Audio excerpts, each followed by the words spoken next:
the Lil Durk situation. Been waiting to talk about this, man. So, you did a whole documentary on it, The Many Murders of Lil Durk. Okay. There is a superseding indictment.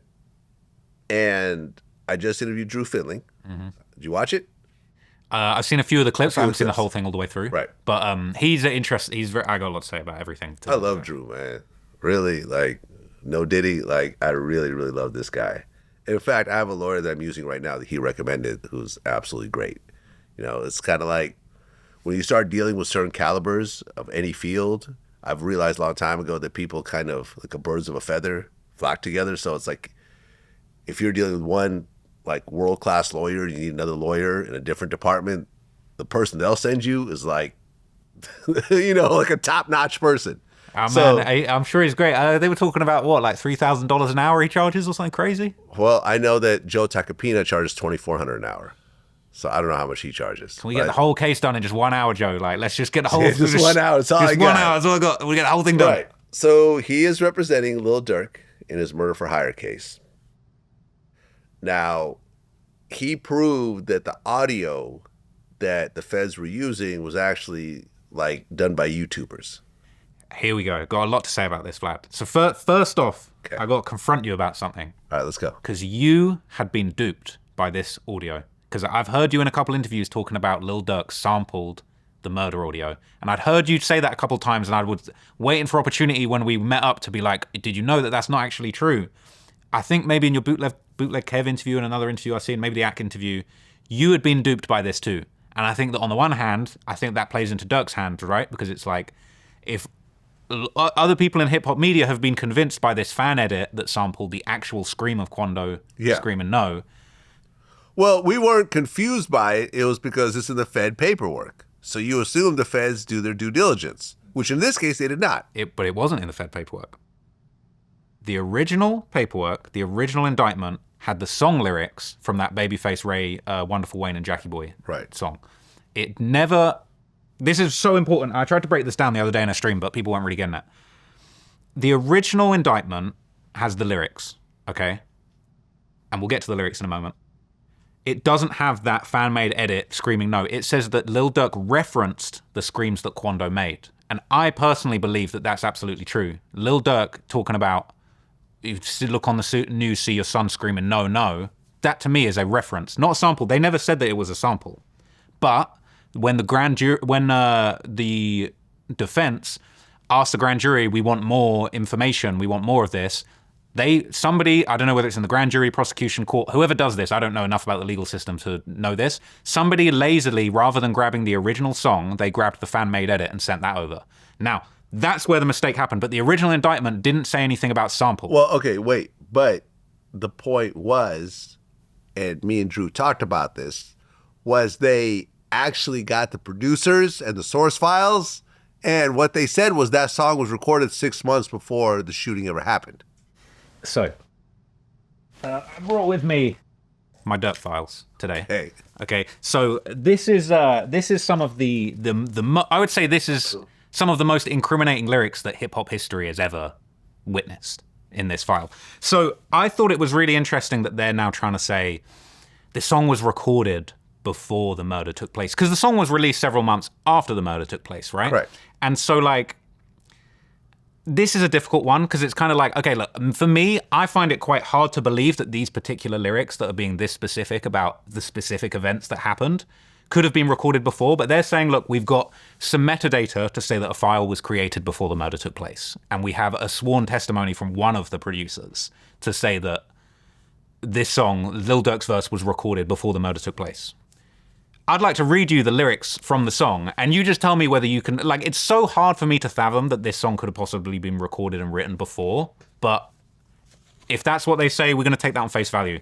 I'm going to back that up with more lyrics that were definitely most likely recorded after the murder took place that are doing the same thing. So, can I read the lyrics from the song? Go ahead. So, okay, let me just get through my Lil Durk files. So, the song, Wonderful Wayne and Jackie Boy, which was released on December the 2nd, 2022. Okay, we got Wonderful Wayne and Jackie Boy right here. All right. I could read the whole verse or I could just read the most spicy stuff. But what I thought was really interesting was that the Feds, they only included a couple of lyrics at the end. And I personally feel like there's even more lyrics that they could have included that are even, like, look even worse for Durk. But look, the verse starts, right? Lil Durk says, F the state, tell him suck my D with your little telling ass. All right? It's a very brazen verse from Durk, okay? He says a bunch of stuff. I'll skip over a couple of things that aren't relevant. Because I don't beef with N-words on the net. That stuff fed years. One op that I hate from over there just got his head pierced. Now,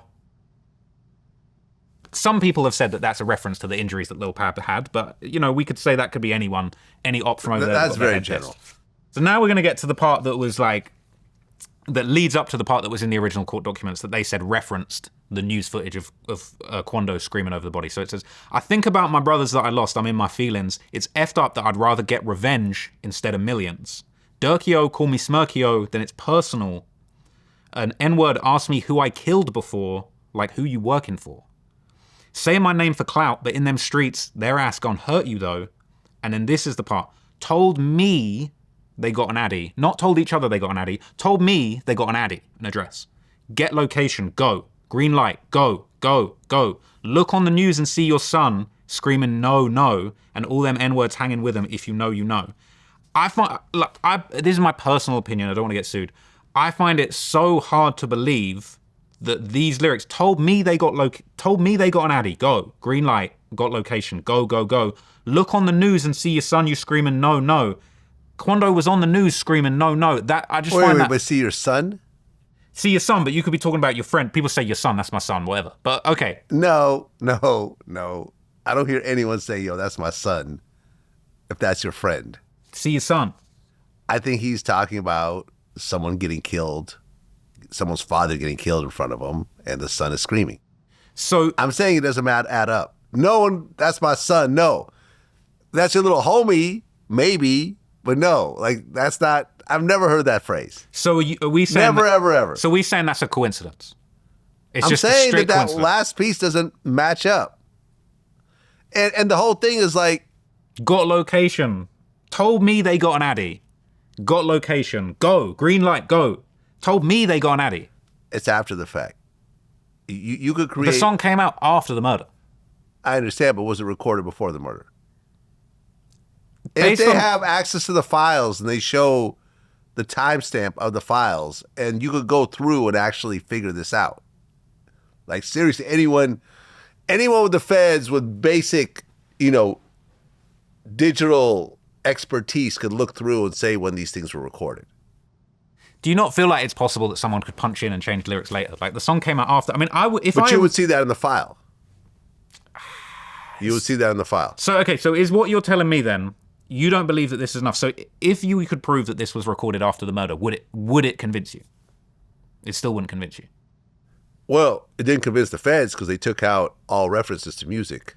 I feel like the superseding indictment. But I feel like the feds did that because they're like, look, we're going to argue about lyrics, like whatever, we'll take this out, we still got you. I think if the lyrics were really there and it was really recorded after the fact, I think they would have kept it. See, I feel like there's so many more examples of Durk basically openly talking about these things. So the thing that here is that's most important is the no, right? It's saying that we're basically saying Durk wouldn't have said no. He wouldn't have actually made fun of Quando screaming no, right?